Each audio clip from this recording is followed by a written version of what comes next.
Manalangin po tayo. Dakila at mapagmahal na Diyos,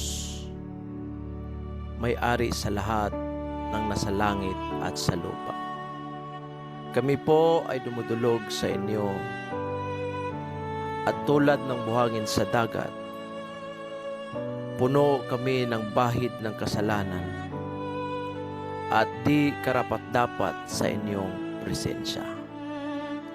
Mismo ang pagbanggit sa inyong pangalan ay di kami karapat-dapat sapagkat ang mga dila namin ay may dungis ng mga salita na kasuklam-suklam at di naaayon sa inyong mga aral. O Diyos, patawad po. Patawad sa lahat ng nagawa namin, maging sa aming mga galaw, pag-iisip o pananalita. Sa kawalan ng inyong gabay, kami po ay walang silbi. Dakilang Ama, andito kami, nagtitipon, nagbabasakali na sa pamamagitan ng iyong awa, muli mong ibuhos ang makalangit na kaalaman na siyang magbigay daan sa aming pag-unawa sa mga leksyon na aming aralin, upang sa ganon magamit namin bilang isang epektibong instrumento sa inyo at sa komunidad. O Diyos, sa inyong patnubay, kami ay sumasandal at umaasa. Salamat. Maraming salamat sa pagpakamatay sa krus upang kami tubusin mula sa makalinlang na daigdig. Ang lahat ng ito ay aming pinapanalangin. Amen.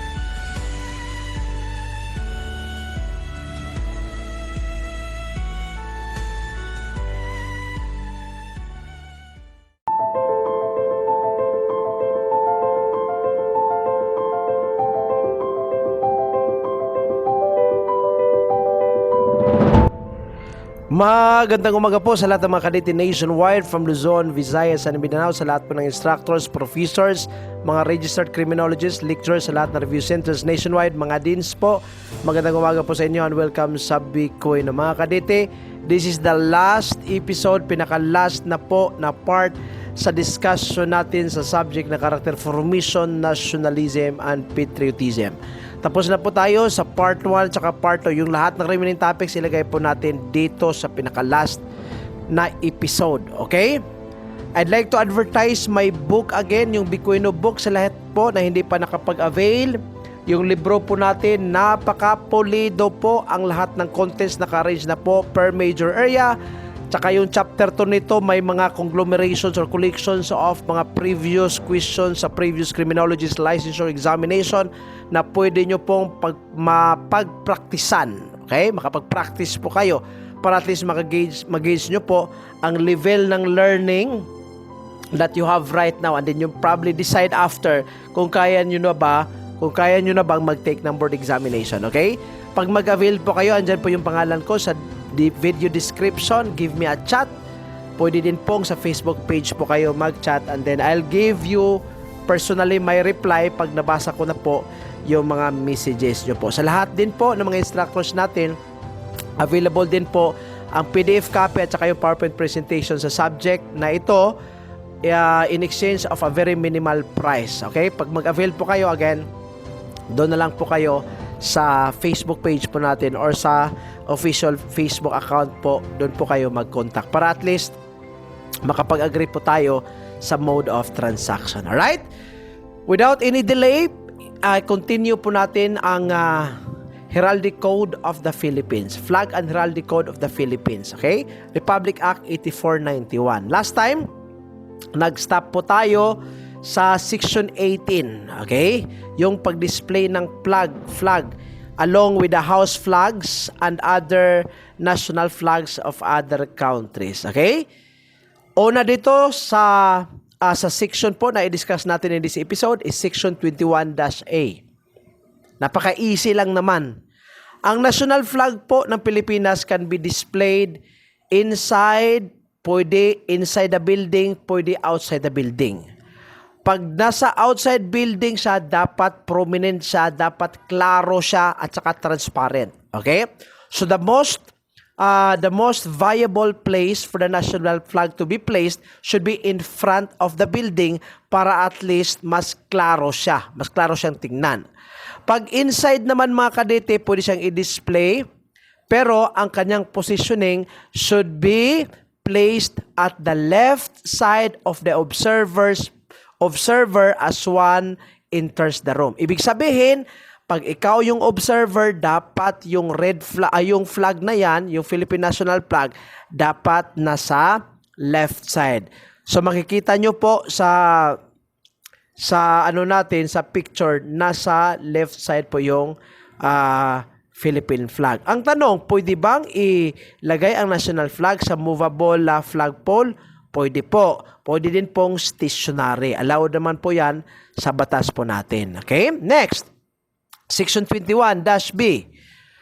Pwede din pong i-display yung national flag po natin from the top of the flagpole which shall be in a prominent place or a commanding position in relation to the surrounding buildings. Let us say for example, andyan yung isang bangko. Nilagay po niya yung flag sa tuktok sa taas sa last floor. So long as prominent siya, mas klaro siya as compared, hindi po madidistract yung view, hindi madidisrupt yung view ng tao. When he takes a look at the flag, pwede din po yon. Okay? So, kung makikita po natin, nasa top, pinakataas na floor yung flag nakalagay. That is allowed by law. Section 21-D. Pwede din po ang national flag po natin i-display po in a suspended position from a rope extending from a building to a pole erected away from the building. As you can see, in the drawing, ito yung main entrance, ito yung main entrance. So, pag titingnan po natin, nakasuspended po yung position ng flag. Okay?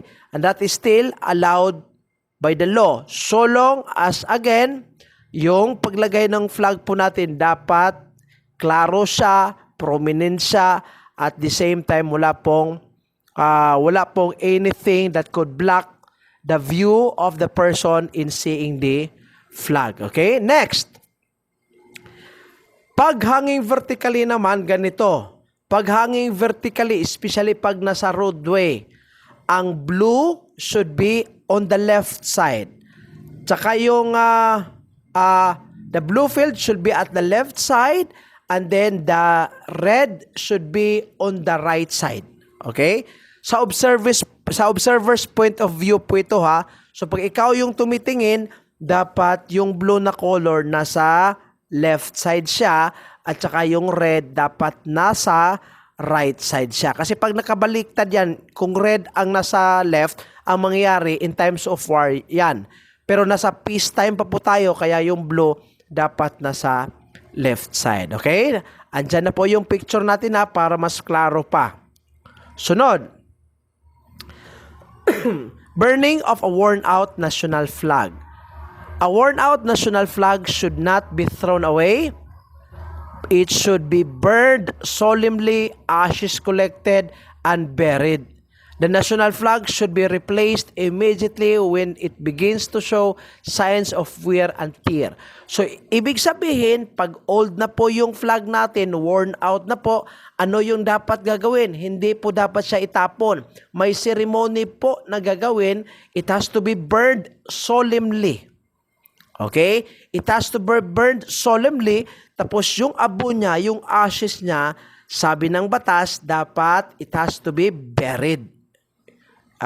It has to be buried. Dapat ibaon natin siya in the ground. Okay? Ang national flag, pag may signs na po na medyo worn out na siya, dapat i-replace na po dapat. Okay? Yun ang sabi ng 8489 Section 19. Okay? Important notes. The national flag shall be raised at sunrise and lowered at sunset. No need to discuss dito. Napakaklaro naman yan mga kadete, di ba? It shall be on the mast at the start of official school and office hours and shall remain flying throughout the day. The national flag shall not be raised when the weather is inclement. Anong ibig sabihin ng inclement weather? Ibig sabihin, pag ang weather condition, especially pag storm, typhoon, yun, mga inclement weather condition yan. Di po siya dapat i-raise. Okay? If already raised, pag naka-raise na po, tapos umuulan, may inclement weather condition, the national flag shall not be lowered for the whole day. Okay? So again, unang punto dito, pag inclement weather condition, nagkaroon ng typhoon, hindi po dapat i-raise yung national flag. Okay? Pero pag na-raise na yung national flag by coincidence, tapos umuulan, nagkaroon ng typhoon, hindi po siya dapat i-lower for the whole day. Okay? Sige. Next. Another important note. The national flag must be properly folded before hanging for the start of the ceremony. Naka-folded yan. Di ba, nung elementary tayo, di ba naka-folded yung national flag natin? It shall not be left hanging at the base. Just like what you can see on the left picture. It shall not be left hanging at the base of the flagpole while waiting for the flag ceremony. It shall never touch. So, ganyan ka solemnize yung flag natin. It shall never touch anything beneath it.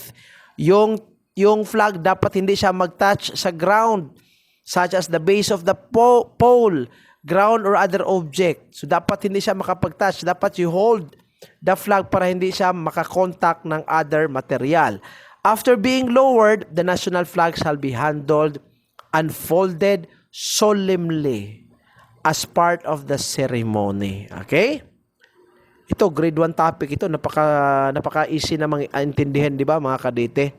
All government offices, including national or local government units and institutions, shall henceforth observe the flag-raising ceremony every Monday morning and the lowering ceremony every Friday afternoon. Kaya nga po, sa Department of Education, nagpa-flag raising sila during Monday morning, 7 o'clock in the morning.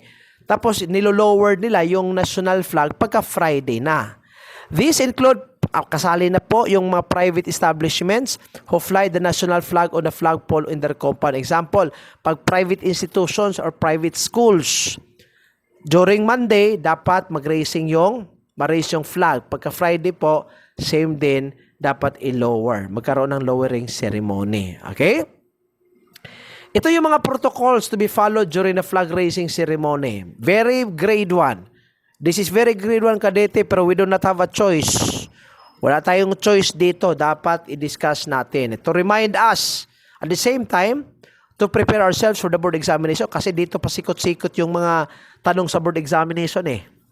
Una, assembly shall stand in formation facing the national flag. Natural. Napaka-impractical naman pag yung flag nasa front ng building tapos nakatalikod kayo. Natural dapat naka-formation kayo facing the national flag. That's very common sense kind of concept. At the moment the first note of the national anthem is heard. First note the national anthem is heard. Everyone in the premises shall come to attention. Moving vehicles shall stop. Okay? Sa first note, dapat ang lahat ng mga tao na nasa paligid, dapat they have to stand. Ay yung mga vehicles that are traversing must stop. Kaya I could still remember when I was still in grade 1, yung elementary school kasi namin is nasa malapit po sa kalsada. So every time mag-flag raising ceremony, yung mga estudyante, 2 students, in charge po sila, dadalhin nila yung barrier Okay? Dadalhin nila doon sa gitna ng kalsada para at least everyone will stop.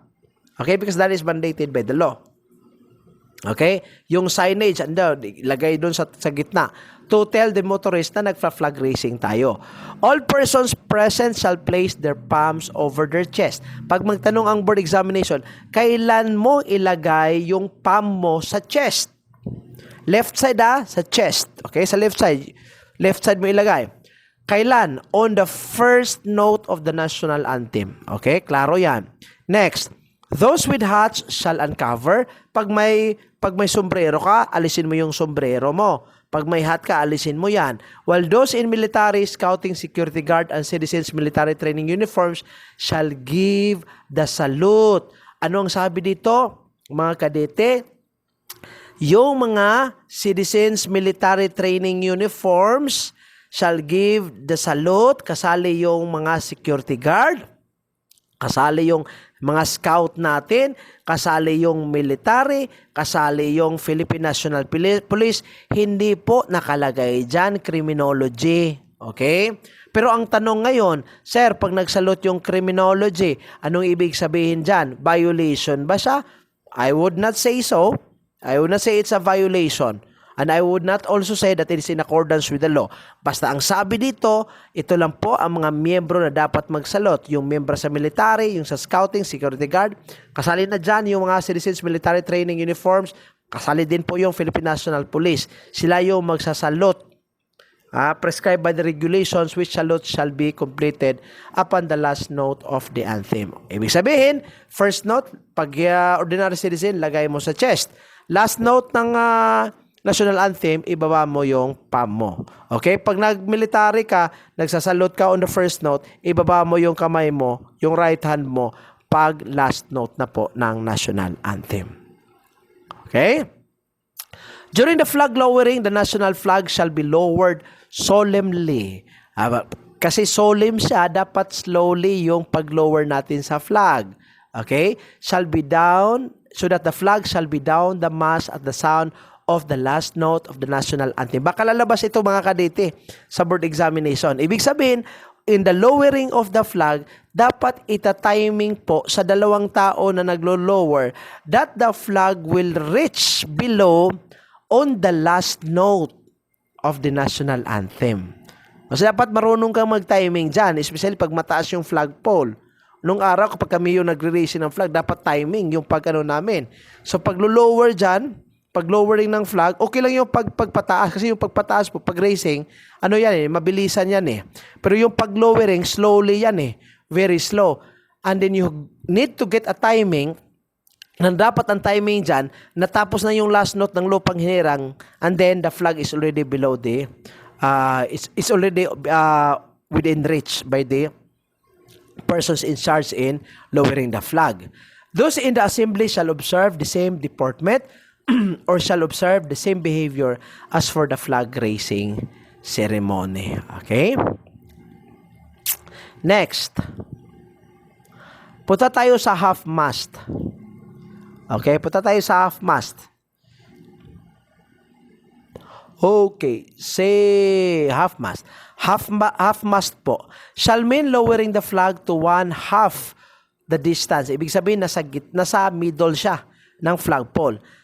Between the top and the bottom of the pole as a sign of mourning. Ang mourning po dyan, M-O-U-R-N-I-N-G. Ibig sabihin ng mourning when you are in sadness. Mourning. Okay? Masabisaya pa nakasakasakit. Okay? Yan po, mourning. On all the buildings and places where it is displayed, as provided on the day of the official announcement of the death of any of the following officials. Sino ba ang mga opisyalis na pwede po tayong mag-half-mast sa mga flag natin? Half-mast po, nasa gitna yung flag sa flagpole. So, pag yung flagpole mo is 12 feet, dapat nasa 6 feet siya. Nasa between 6 feet, around 6 feet approximately, na doon mo ilagay yung flag. Sino ba ang mga opisyalis ng government na pwede tayong mag-half-mast sa mga flag natin?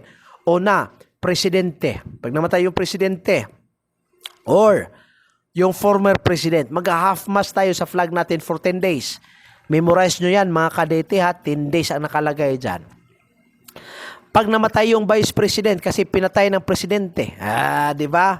Vice President or the Chief Justice of the Supreme Court, the President of the Senate, the Speaker of the House of Representatives, within 7 days po yung pag-half mast natin. Again, pag presidente or former president, ilang days po yung pag-half mast natin? 10.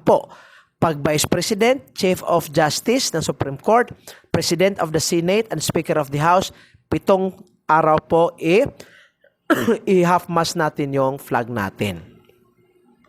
Pag cabinet secretaries naman, itong mga cabinet secretaries, ito yung mga Secretary of Justice, Secretary of Foreign Affairs, Secretary of DSWD, Secretary of the ILJ, ito yung mga cabinet members ito.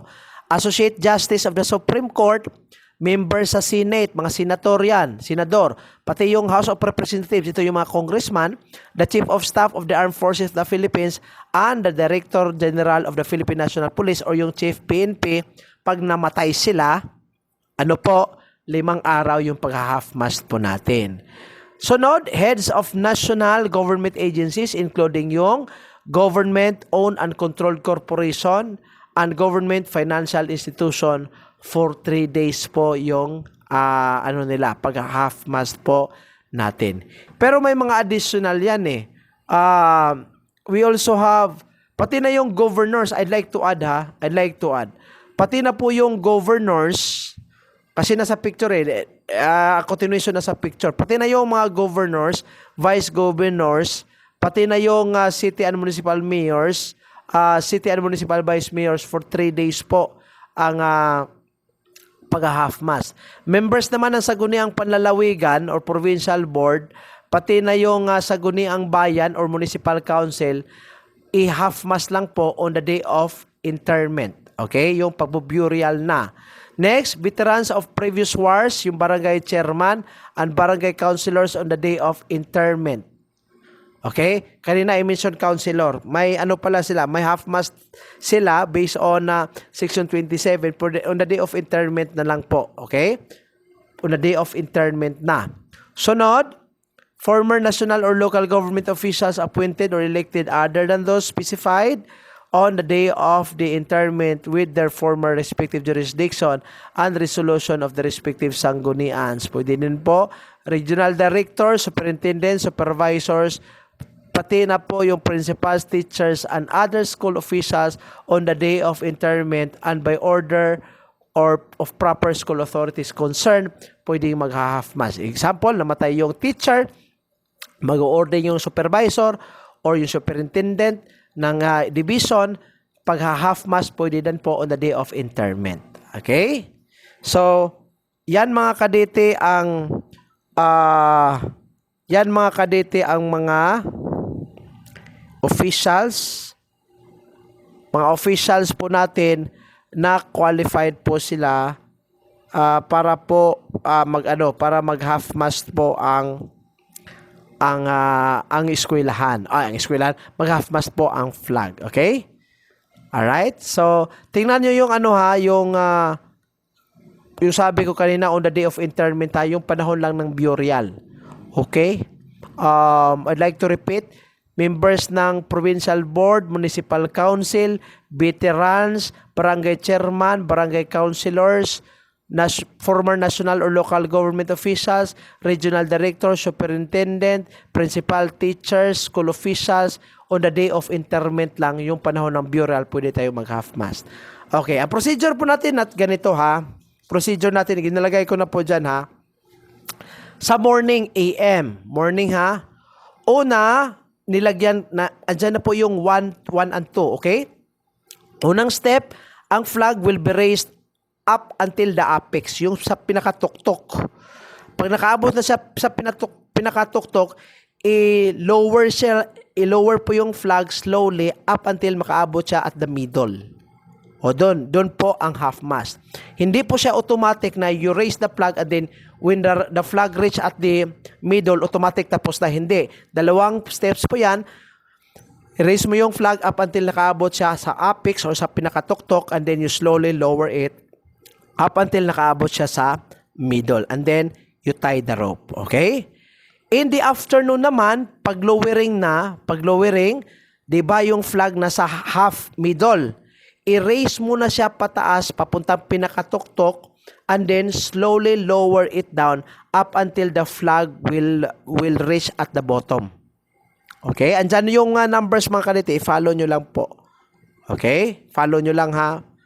So, yan po ang proseso natin. Next. The national flag, when flown at half-mast, shall be first hoisted to the peak for a moment, then lowered to the half-mast position. The national flag shall again be raised to the peak before it is lowered for the day. Yun na po ang sabi ko kanina. Okay? The national flag shall also be flown at half-mast during calamities, tragedies of national or international significance as ordered by the office of the President. Pwede ito. Pag may mga calamities or tragedies, for example, Typhoon Yolanda, pwede din po, pero kailanganin yung order na nanggaling mismo sa presidente. Pag walang order naman sa presidente, wala tayong magawa dyan. Okay? So, dapat depende sa presidente. Pagkaroon ng mga big calamities, pwede tayong mag-half-mast, especially pag marami ang namatay. Pero again, kailanganin yung order mismo ng presidente dyan.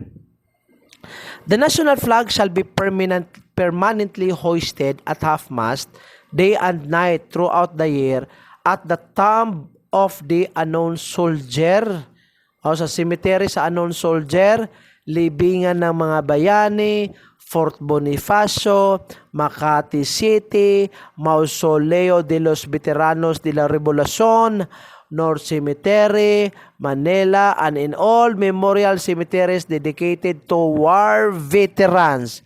Ito yung mga sementeryo dedicated sa mga veterano ng giyera. Doon po sila inilibing. Yung mga presidente inilibing yan sa libingan ng mga bayani.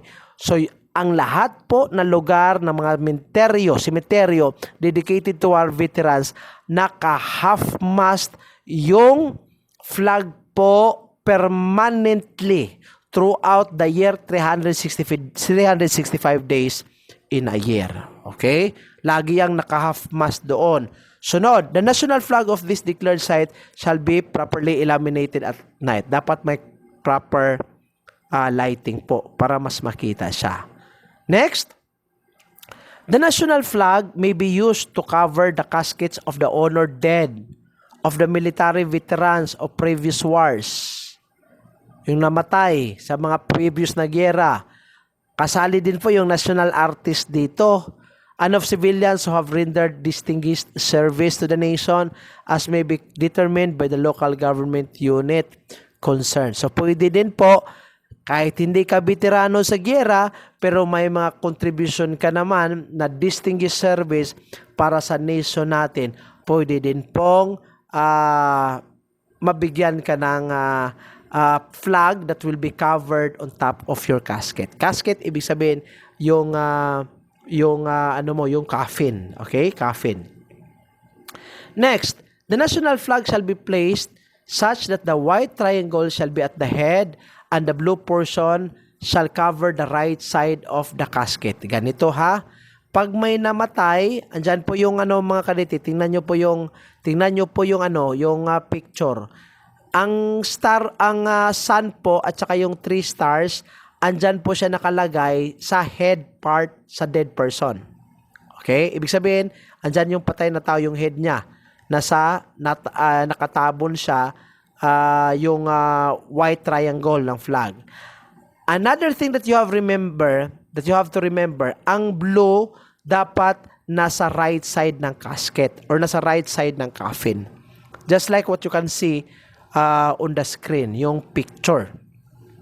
The national flag shall not be lowered to the grave or allowed to touch the ground. Hindi pwede ha na isali siya doon sa paglibing. Okay? Hindi pwedeng i-lower siya along with the casket. In fact, hindi din po siya dapat makatouch sa ground, but shall be folded solemnly and handed over to the ears of the deceased or next of kin. I-fold yung flag when you are about to lower the casket. Dapat kunin yung flag on top of the casket. I-fold siya ceremoniously. Dapat solemn siya. And then yung folded na flag, ibigay po sa immediate family ng namatayan. Okay? No object must be put on top of the national flag. except for religious object that symbolize God above countries such as the Bible. Pwede yan. Pero generally speaking, pag hindi naman Bible yan, dapat walang nakalagay ng any other objects on top of the national flag. Next, May 28 to June 12, ito yung sabi ko in the previous episode, National Flag Days po yan. Lahat po are enjoined to display the Philippine National Flag. Huwag kalimutan na, parati yang lalabas sa board examination mga kadete. May 28 to June 12. National Flag Days yan. Sunod, mga prohibited acts. Mga prohibited acts under the law in Republic Act 8491, the flag and the heraldic code of the Philippines. Una, i-mutilate, o i-cut, or i-deface, i-trample, tapakan, or you cast contempt or commit any act or omission casting dishonor or ridicule upon the national flag or over its surface. Pwede diyang violation yan sa 8491. Very understandable yan ha. Pangalawa, to dip the national flag to any person or object by way of compliment or salute. Nako Brad, hindi yan pwedeng i-lower mo yung for example, as what you can see in the picture, that's very, very undesirable. Hindi po yan. That's illegal per law. Dapat nakastaas lang po. Ang mga tao yun ang magsalute. Okay? And hindi po dapat i-lower siya in terms of the positioning. Next, do not use the national flag as a drapery, festoon, tablecloth. Parang tabil, okay? Ginawa mong tabil, festoon, mantil sa lamisa yung flag, ay nako. That's a violation under 8491. Sunod. To not use the national flag as cover for the TV. May nagkaroon ka ng donkey na TV. Or TLC na TV. Ginawa mong covering eh. As a covering for ceilings, wall statues, or other objects. Isip pang salimbong sa kisame, dingding, isatwa, or ibang butang. Di pwede, brada. Di pwede yan. Sunod. To not use the national flag as a peanut on the hood, side, back, and top of motor vehicles. Ito, ang daming dito eh. Ang daming nagva-violate dito. Hindi dapat.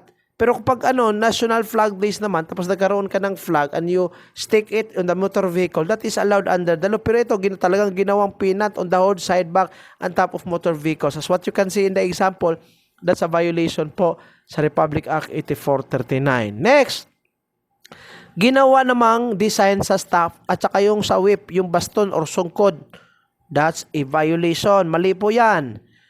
And then, for unveiling monuments or statues, nako, hindi naman yan curtain, hindi naman yan just an ordinary piece of cloth. Hindi po pwede pag ginagamit po siya in unveiling monuments or statues. Then, marami din po ang nag-violate in some other products. Ginawang trademarks for its industrial, commercial, agricultural labels or design. Just like what you can see. Yung corn beef, andyan. And then, kind of coffee.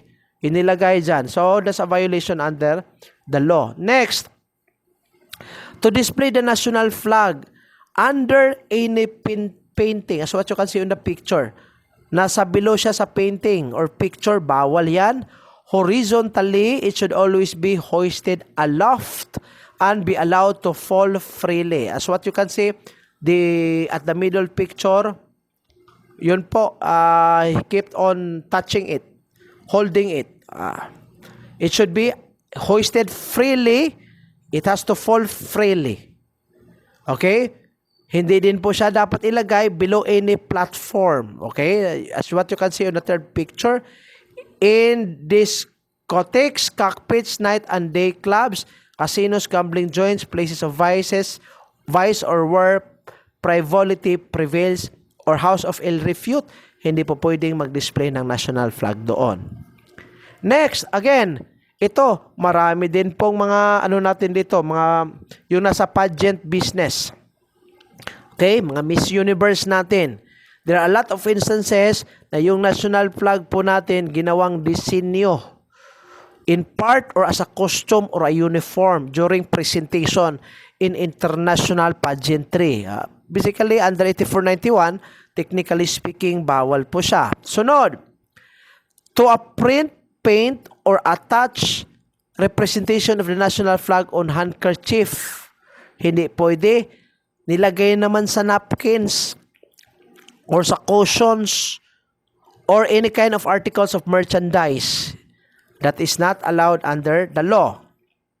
Next, to display in public any foreign flag except in embassies and other diplomatic establishment and in offices of international organization. Mga kadete, this is very common even in Negros Oriental.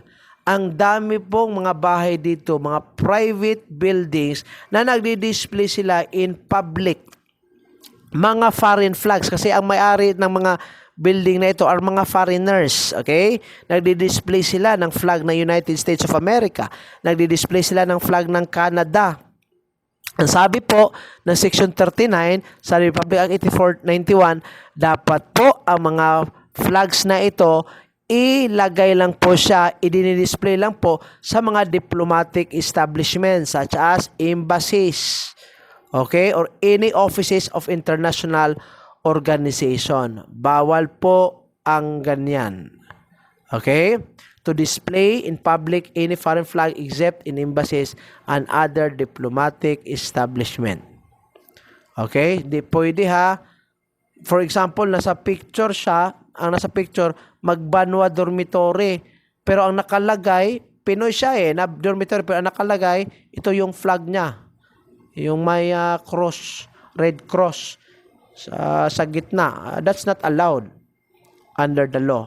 Unless pag nasa embassy.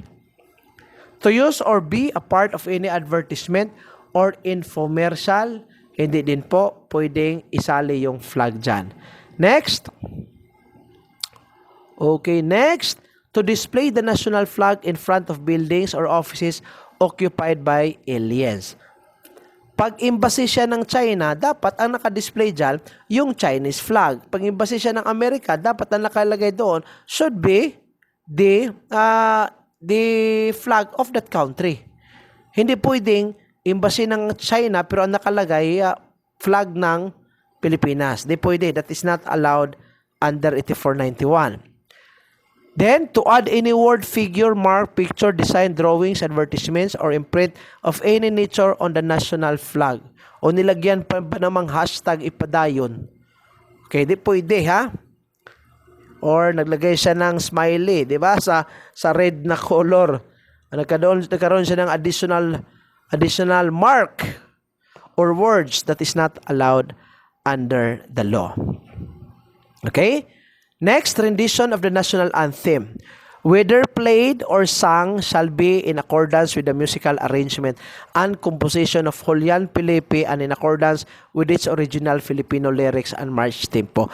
If you can notice, sa lahat po ng boxing competition ni Manny Pacquiao, usually nag-i-invite nung araw ng mga celebrities, singers nagmula sa Pilipinas, nakakanta ng Lupang Hinirang. Sara Geronimo, Christian Bautista, Martin Rivera.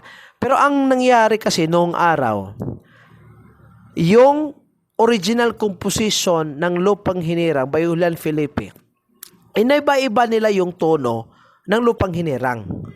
So, in that case, their attention was called because under the law, kung ano yung musical arrangement, kung ano yung tono, kung ano yung pitch ng Lupang Hinirang being arranged by the original composer Julian Felipe, yun dapat ang susundin. Wala nang iba. Hindi pwedeng iba-ibahin mo yung para kang nag-mash up. Hindi pwedeng i-mix mo. Hindi pwedeng mag-i-imbento na kung anong tono, kung anong rhythm ng Lupang Hinirang. Kung ano yung original, yun ang dapat susundin sa pagkanta sa Lupang Hinirang. Conduct in relation to the national anthem when played at a public gathering, whether by a band or by singing or both, or reproduced by any means, the attending public shall sing the anthem. The singing must be done with fervor. Ibig sabihin ng fervor, with enthusiasm. Ano sabi dito? Pag nagkaroon ng national anthem, dapat ang lahat ay titindig. Ang lahat po dapat will sing the anthem. Pero during programs, during the singing of Lupang Hinirang, ay nako, kakarampot lang yung kakanta ng Lupang Hinirang. Yung iba, nakasilent lang. Ang sabi pa dito, hindi ka lang kakanta. Dapat ang pagkakanta mo should be with fervor, with enthusiasm. Parang talagang lively with fervor. Talagang may enthusiasm ka sa pagkanta. Pagkanta, usually, especially in college, pag kumakanta yung mga college student, ang nangyari, para kang namatayan. Talagang walang ganang kakanta. Yung iba, wala. For compliance lang. Pero sabi dito, dapat with fervor. Okay? Sunod. If flag is displayed, all persons shall stand at attention and face the national flag. Natural. Hindi naman pwedeng tatalikod ka. Dapat you're facing the flag. Pag wala yung flag, ano ang gagawin? Mag-face ka, doon ka. You have to face on the band or on the conductor. Pag may conductor. Pag wala namang conductor, doon ka sa band na nag-play ng Lupang Hinirang.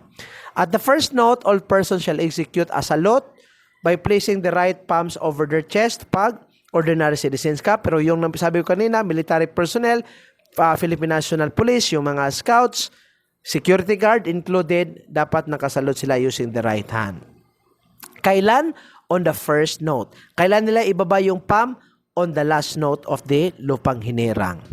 When the national anthem is to be played or sung with the anthem of any other country, the national anthem shall be sung first.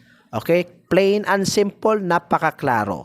Pag competition yan, boxing competition for example, and then the boxing competition is held in the Philippines or Miss Universe yan, held in the Philippines. Tapos maraming other national anthem that will be sung. Ang unang kakantahin, walang iba kundi ang Lupang Hinirang, tsaka nasusunod yung mga national anthem coming from other countries. Dapat priority, dapat ang maguna yung Lupang Hinirang. Okay?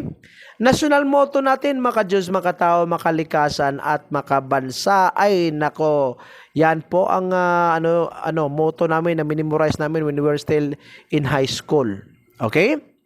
Penalty dito ang nakalagay, any person or judicial entity which violates any of the provisions of this act shall, upon conviction, be punished by a fine of not less than 5,000 pesos, not more than 20,000, ay 5,000 to 20,000 lang naman, or by imprisonment for not more than 1 year. Yun ang pinakamasakit pag imprisonment.